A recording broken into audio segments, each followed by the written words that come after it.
Hello friends, स्वागत है आपका OSG एकेडमी में। आज हम इस वीडियो में बात करने वाले हैं व्यष्टि अर्थशास्त्र, जिसे कि माइक्रो इकोनॉमिक्स कहा जाता है। इसमें टॉपिक रहेगा वितरण का सिद्धांत में जो होता है सीमांत उत्पादकता का सिद्धांत। वितरण का सीमांत उत्पादकता सिद्धांत जो है यहाँ देख सकते हैं, वितरण का सीमांत उत्पादकता सिद्धांत। इसमें हम लोग टॉपिक देखेंगे J.B. क्लार्क का वितरण का सीमांत उत्पादकता सिद्धांत और मार्शल और हिक्स का जो सीमांत उत्पादकता सिद्धांत है वितरण का, वह किस तरह से दिया गया है, इसे समझाया गया है।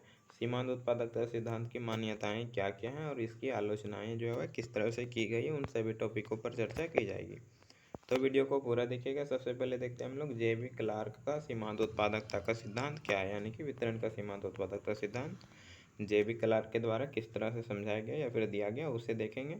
तो इसका प्रतिपादन जो है डिस्ट्रीब्यूशन ऑफ वेल्थ पुस्तक जो है J.B. क्लार्क का, उस पुस्तक में किया गया, यानी कि इसका एक्सप्लेनेशन। और इसमें जो है यह पूर्णतः जो है गतिहीन समाज पर आधारित है, जो वितरण का सीमांत उत्पादकता सिद्धांत है यह। और इसका मान्यताएं कुछ दिया गया इसमें। तो मान्यता क्या है कि जनसंख्या स्थिर होना चाहिए, पूंजी की मात्रा भी स्थिर होना चाहिए, उत्पादन की तकनीक स्थिर हो, पूर्ण प्रतियोगिता की स्थिति हो और श्रम जो है परिवर्तनशील होने चाहिए। यानी कि जनसंख्या जो है स्थिर होनी चाहिए। स्थिर मतलब ना जनसंख्या बढ़ रही हो ना घट रही हो, ताकि रोजगार सभी को मिल सके। पूंजी की मात्रा भी स्थिर होनी चाहिए, यानी कि पूंजी में वृद्धि करके उत्पादन को बढ़ाया नहीं जा सकता है, पूंजी जो है वही रहेगा। उत्पादन की तकनीक भी स्थिर रहेगा, जो मशीनें हैं वही जो है वही चलनी चाहिए, नई मशीनों का स्थापना नहीं किया जाएगा। और पूर्ण प्रतियोगिता बाजार हो, यानी कि सभी को ज्ञान होना चाहिए अच्छे से। और श्रम जो है परिवर्तनशील हो, सिर्फ श्रम को परिवर्तनशील माना गया इसके अंतर्गत। इसमें कहा गया कि श्रम जो है परिवर्तनशील है, यानी कि उसे बढ़ाया घटाया जा सकता है। यहाँ देखिए कि मजदूरी जो है वह किस तरह से इसमें होगा, सीमांत उत्पादकता में मजदूरी का निर्धारण किस तरह से होगा। तो देख सकते हैं कि श्रमिक की सीमांत उत्पादकता घटती जाती है, लगातार जो श्रमिक की सीमांत उत्पादकता घटती है। और जो संतुलन उस बिंदु को होता है जहाँ की श्रमिकों की संख्या हो और प्रचलित मजदूरी दर हो।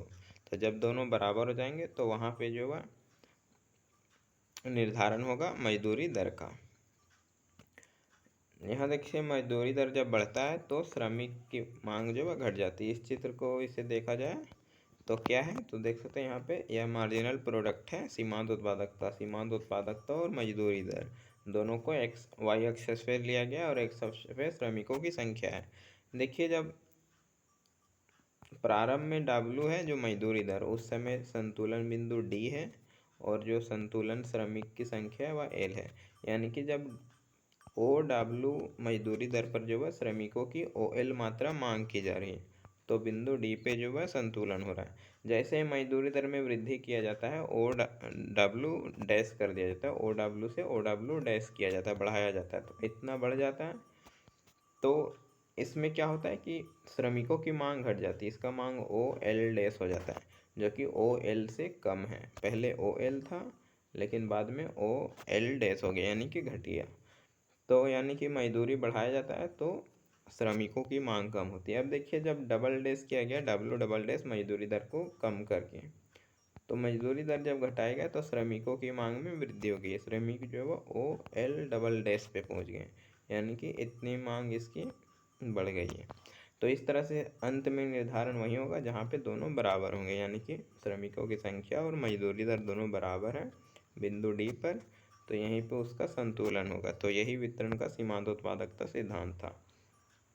इसे अच्छा से देखें तो इसमें अधिकतम लाभ जो है वह D ही होगा, क्योंकि D पर ही संतुलन हो रहा है। श्रमिक की संख्या इस स्थिति में OL है और मजदूरी दर का निर्धारण जो हुआ OW हुआ है। तो इस समय समझ गए आप लोग। अब देखते हैं हम लोग दूसरा, मार्शल और हिक्स का सीमांत उत्पादकता सिद्धांत क्या है। तो इसमें जो मजदूरी जो है वह मुद्रा की जो मजदूरी है वह मांग और पूर्ति दोनों के द्वारा निर्धारित होता है। मांग और पूर्ति, अब देखिए इसमें कि सीमांत उत्पादकता जो है साधनों की कीमत के बराबर होगा। कहाँ पे, तो सीमांत उत्पादकता साधनों की कीमत के बराबर होगा कहाँ, जहाँ मांग और पूर्ति आपस में बराबर हो जाएंगे। तो यह VMP है, वैल्यू ऑफ मार्जिनल प्रोडक्टिविटी, और यह MRP मार्जिनल रेवेन्यू प्रोडक्ट, सीमांत आय उत्पादन, और यह है मार्जिनल प्रोडक्ट का मूल्य। तो यह कुछ स्टेप्स ऋणात्मक ढाल वाला होता है। इसमें भी साधन की कीमत को वाई अक्ष पे और श्रमिकों की संख्या को एक्स अक्ष पे लिया गया। यह सीमांत जो है मार्जिनल प्रोडक्ट उत्पाद उसके द्वारा यह दिखाया गया है। तो इसमें देखिए यहाँ पे साधन की मांग का निर्धारण कहाँ होगा, तो जहाँ पे दोनों बराबर होंगे, मांग और पूर्ति बराबर होंगे और साधनों की कीमत बराबर होनी चाहिए, तो वहाँ पे निर्धारित होता है। यहाँ पे देखिए कि जब P ऊपर मतलब बढ़ रहा है, यानी कि P1 में संतुलन था, सबसे पहले संतुलन हमारा यहाँ पे क्या था, तो देखिए P0 पे संतुलन में था, तो E पे संतुलन होता है इक्विलिब्रियम, यहाँ पे N था इसका उत्पादन, मतलब श्रमिकों की मांग जो है वो N था, या फिर पूर्ति बोल सकते हैं। N था श्रमिकों की, P0 कीमत पे साधनों की कीमत P0 दिया जा रहा था, तो यहाँ पे इतना इसका मांग हो रहा था। जब इसमें जो वह साधनों की कीमत को घटाया जाता है, यानी कि यहाँ पे किया जाता है P1, तो E डैश पर संतुलन होता है और यहाँ पे N डैश श्रमिकों की मांग होती है। इसी तरह श्रम कीमत और घटाया जाता है P2, तो श्रमिकों की मांग जो है N डबल डैश बढ़ जाती है।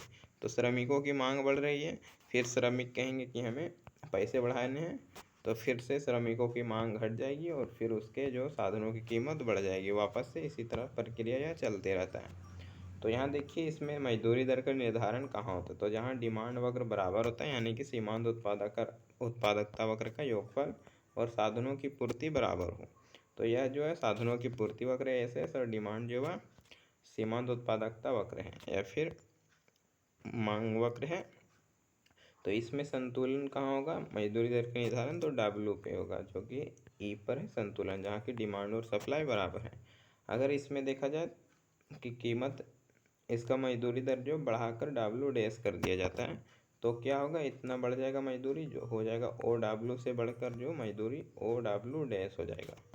तो यहाँ होने के कारण क्या होगा कि जो श्रमिकों की मांग होगी वह R से यहाँ तक हो जाएगी, श्रमिकों की मांग यहाँ तक आएगी, O यहाँ पे N डैश कर दीजिए, यहाँ तक होगा मांग। तो इतना मांग श्रमिकों के घट गया क्योंकि मजदूरी को बढ़ाया गया है। तो जो इतना श्रमिकों की पूर्ति हो रही थी, तो यह इतना श्रमिक बेरोजगार हो जाएंगे, जिसे कि बेरोजगारी कहा जाएगा, क्योंकि इसे काम नहीं मिल रहा है, श्रमिक इतना है। इसी तरह अगर मजदूरी दर में कमी किया जाता है, यानी कि क्या होगा, मजदूरी दर तो कमी हो जाएगा, यानी कि OW डबल डैश हो जाएगा। OW था प्रारंभ में, बाद में हो जाएगा OW डैश, यानी कि इतना ही मजदूरी दर का निर्धारण किया गया। तो इस समय श्रमिक को यहाँ पे होगा, तो J बिंदु पर तक श्रमिकों की पूर्ति होगी, यानी कि श्रम की पूर्ति J तक होगा। प्रारंभ में जो N तक था, तो यहाँ अब J का N डबल डैश कर दीजिए यहाँ, तो यहाँ तक होगा पूर्ति। लेकिन श्रमिकों की मांग जो है फर्मों के द्वारा K बिंदु तक किया जा रहा है, यानी कि इसे इसे लिख दीजिए, P लिख दीजिए यहाँ पे। तो यहाँ पे P तक मांग होगा, यानी कि OP मांग हो जाएगा श्रमिकों की, लेकिन श्रमिकों की पूर्ति जो है वो ON डबल डैश ही होगा। तो इस समय इतना जो मांग है वह अतिरिक्त मांग कहलाएगा और यहाँ पे अतिरिक्त बेरोजगारी कहलाएगा। लेकिन फिर से अंत में जो संतुलन इसी बिंदु पे आके होगा, दोनों का संतुलन। तो यहाँ फिर मजदूरी दर का निर्धारण कुछ इस तरह से चला जाता है, और जो सीमांत उत्पादकता बराबर होती है वैल्यू ऑफ मार्जिनल प्रोडक्टिविटी, तो इस समय संतुलन हो जाता है, यानी कि इतना मजदूरी दर रहेगा और इतना श्रमिकों की पूर्ति रहेगा। तो यही मार्शल और एक्स के द्वारा बताया गया था। अब देखते हैं हम लोग कुछ मान्यताएं इसके क्या क्या हैं सीमांत उत्पादकता सिद्धांत की। तो वस्तु तथा साधन जो है दोनों बाजारों में पूर्ण प्रतियोगिता स्थिति पाई जानी चाहिए।